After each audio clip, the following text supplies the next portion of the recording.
नमस्कार साथियों, स्वागत है आपका अपने YouTube चैनल पर। आज हम महाद्वीपों में उत्तरी अमेरिका महाद्वीप की चर्चा करने वाले हैं। इससे पहले हमने अफ्रीका से पहले एशिया को कंप्लीट कर लिया था।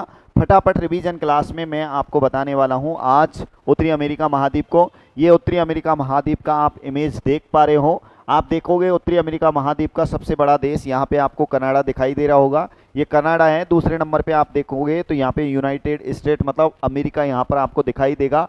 नीचे के भाग में आप जाओगे तो यहाँ पे पनामा नहर दिखाई देगी जो कि दक्षिणी अमेरिका से जुड़ी हुई है। ये आप यहाँ पर देखोगे तो साथियों दुनिया का सबसे बड़ा द्वीप आपको दिखाई दे जाएगा जिसका नाम है ग्रीनलैंड। कौन सा है बताओ? ग्रीनलैंड है। यहाँ पर आप अमेरिका और कनाडा के बीच में आप एक अंतर्राष्ट्रीय रेखा देखोगे, उसका नाम है साथियों 49 डिग्री उत्तरी अक्षांश रेखा। 49 डिग्री उत्तरी अक्षांश रेखा यहाँ पर आपको दिखाई दे जाएगी। 49 डिग्री जो है साथियों ये दुनिया की सबसे शांतिपूर्ण ये रेखा है जिसके मध्य में दो देश आते हैं, जिस पर दो देश आते हैं। इधर ऊपर की तरफ कनाडा, नीचे की तरफ आप देखोगे तो अमेरिका आता है। यहीं पर दोनों देशों की इसी जगह पर आप देखोगे तो यहाँ पर एक जलप्रपात आता है जिसका नाम है नियाग्रा जलप्रपात। कौन सा जलप्रपात बताओ? नियाग्रा जलप्रपात। और यहीं पर देखोगे आपको दुनिया की सबसे मीठे और ताजे पानी की एक झील दिखाई दे जाएगी जिसका नाम है साथियों सुपीरियर झील। कौन सी झील है बताओ? सुपीरियर झील। ये मैप आपने देख लिया है। फटाफट रिवीजन क्लास में मैं आपको दिखा देता हूँ। मैंने आज जो भी चीज़ें ऐप पर डाली है उसका कंप्लीटली आपको यहाँ पर वीडियो बता देता हूँ। देखो अगर मैं बात करूँ तो उत्तरी अमेरिका महाद्वीप है साथियों। उत्तरी अमेरिका महाद्वीप जो बाद में खोजा गया था, यहाँ पर यूरोप आता है, यहाँ पर उत्तरी अमेरिका आता है, यहाँ पर दक्षिणी अमेरिका आता है, इधर अफ्रीका आता है। साथियों यूरोप के लोगों के द्वारा ही उत्तरी अमेरिका महाद्वीप की खोज की गई थी। मैं आपको बता दूं सबसे पहले उत्तरी अमेरिका की खोज की गई थी 1492 में कोलंबस के द्वारा। कोलंबस ने कहा था कि भैया मैंने भारत की खोज कर ली है। निकला तो भारत की खोज करने के लिए, लेकिन खोज डाला अमेरिका को। किसको बताओ? अमेरिका को। इस चीज़ का पता लगाने के लिए 1503 में गया था अमेरिको वेस्पुची, जिसके नाम पे अमेरिका नाम रखा गया है। तो उसने पता लगाया कि भैया ये इंडिया नहीं है, ये तो अमेरिका है, क्योंकि उसको पता था कोलंबस को कि वहाँ पर काले और श्वेत वर्ण के लोग रहते हैं, मतलब रेड इंडियन लोग रहते हैं। हालांकि थे तो यहाँ पर रेड इंडियन ही, लेकिन वो भारत के नहीं थे। इसीलिए यहाँ पर दो प्रकार की प्रजाति पाई जाती है, रेड इंडियन और एस्किमो जनजाति यहाँ पर पाई जाती है।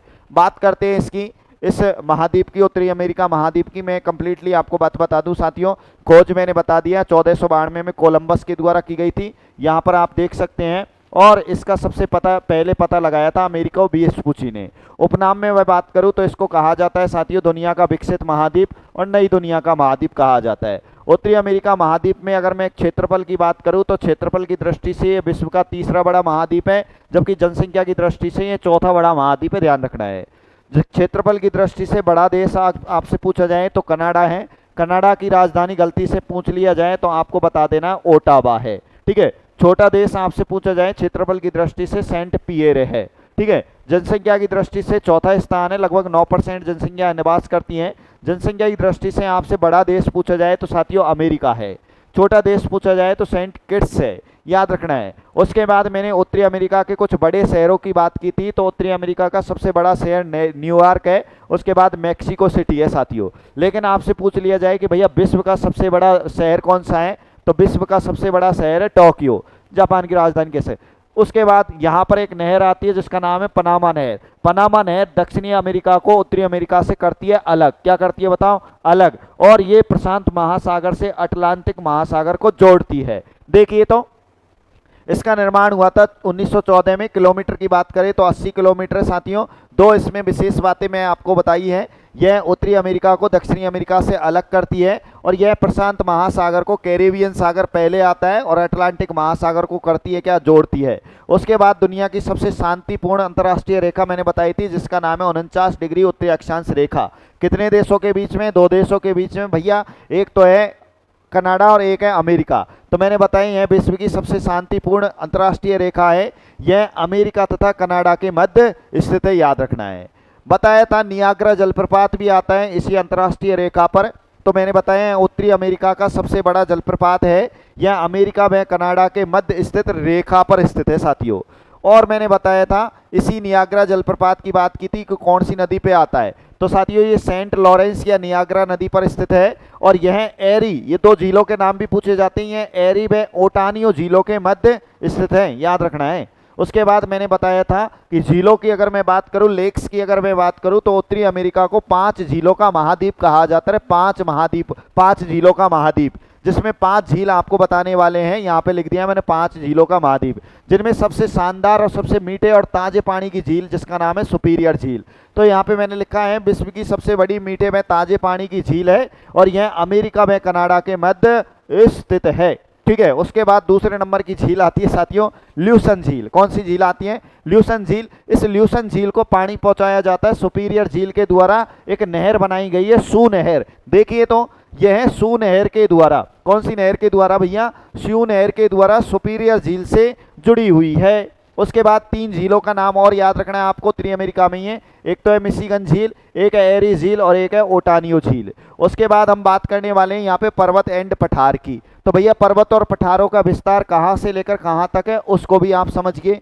यह उत्तरी अमेरिका, पठारों पर्वतों की मैं बात करूँ तो उत्तरी अमेरिका के पश्चिम में अलास्का श्रेणी से पनामा तक पर्वत व पठारों की एक लंबी श्रृंखला है रे भाइयों, लंबी श्रृंखला है, श्रेणी आती है जिसे पश्चिमी कॉर्डिलेरा कहा जाता है। ये भी याद रखना है। पश्चिमी कॉर्डिलेरा क्या है? तो पश्चिमी कॉर्डिलेरा की मैं बात करूं तो उत्तरी अमेरिका के पश्चिम में अलास्का श्रेणी से लेकर पनामा तक एक लंबी श्रेणी है जिसे पश्चिमी कॉर्डिलेरा कहा जाता है। जिनमें सबसे नंबर 1 पर हम रॉकी पर्वत देखने वाले हैं।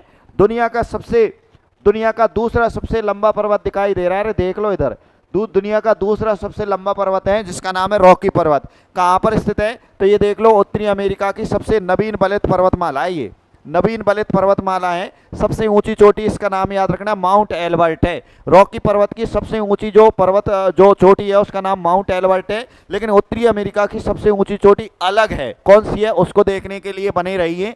देखिए साथियों इसका विस्तार, रॉकी पर्वत का विस्तार आता है कनाडा के ब्रिटिश कोलंबिया से लेकर यूएसए के न्यू मैक्सिको तक आता है ये, और विश्व की दूसरी सबसे लंबी ये पर्वतमाला है। यहाँ पे आता है भैया उत्तरी अमेरिका की सबसे ऊंची चोटी है जो कौन सी श्रेणी में आती है? अलास्का पर्वतमाला में आती है। देखो अलास्का पर्वतमाला उत्तरी अमेरिका के अलास्का में स्थित है और इसकी सबसे ऊंची चोटी कौन सी है बताओ? माउंट मैकिनले है साथियों। उत्तरी अमेरिका की सबसे ऊंची चोटी भी है ये, ठीक है। और वर्तमान में इसका नाम बदल के कर दिया माउंट दीनाल। क्या कर दिया बताओ? माउंट दीनाल। और माउंट मैकिनले एक सक्रिय ज्वालामुखी भी है। उसके बाद बात करें अपलेशियन पर्वत की। कौन से पर्वत की? अपलेशियन पर्वत की। साथियों यह अमेरिका की सबसे प्राचीनतम पर्वतमाला है। अमेरिका की सबसे प्राचीनतम पर्वतमाला है जिसकी तुलना की जाती है अरावली पर्वतमाला से। अरावली पर्वतमाला के बारे में आपको ध्यान रखना है, अरावली पर्वतमाला का निर्माण आज से 65 करोड़ वर्ष पहले प्री कैम्ब्रियन युग में हुआ था। ठीक है, जब निर्माण हुआ था जब तो बलित पर्वतमाला थी, लेकिन वर्तमान में वो अवशिष्ट पर्वतमाला है। ये अन्य पर्वतों में मैकेंजी पर्वत है, कैस्केड पर्वत है और नेवदा पर्वत है। कि मैकेंजी पर्वत से मैंने बताया था एक नदी का होता है उद्गम। क्या होता है? उद्गम, जो कि कनाडा की सबसे लंबी नदी है और गिरती कहाँ है भैया? आर्कटिक महासागर में गिरती है। उसके बाद मैंने कुछ पठारों की बात की थी। पठारों में अगर मैं बात करूं तो सबसे पहले आता है साथियों मैक्सिको का पठार। मैक्सिको का पठार आपको मैक्सिको में याद रखना है। दूसरे नंबर पे ग्रेट बेसिन का पठार आता है जो कि उत्तरी अमेरिका का सबसे बड़ा पठार है। उत्तरी अमेरिका का सबसे बड़ा पठार है, याद रखना है। उसके बाद आता है कोलरेडा का पठार, और कोलरेडा के पठार से आपको याद रखना है भैया एक नदी निकलती है जिसका नाम है कोलरेडा नदी। कोलरेडा नदी की बात कर लेते हैं। कोलरेडा नदी निकलती है, लेकिन बात करते हैं कोलरेडा नदी जो है गिरती मरती कहाँ पे है? तो ये कैलिफोर्निया की खाड़ी में जाके गिरती है। उसके बाद दुनिया का सबसे बड़ा द्वीप याद रखना है भैया, दुनिया का सबसे बड़ा द्वीप आता है जिसका नाम है ग्रीनलैंड।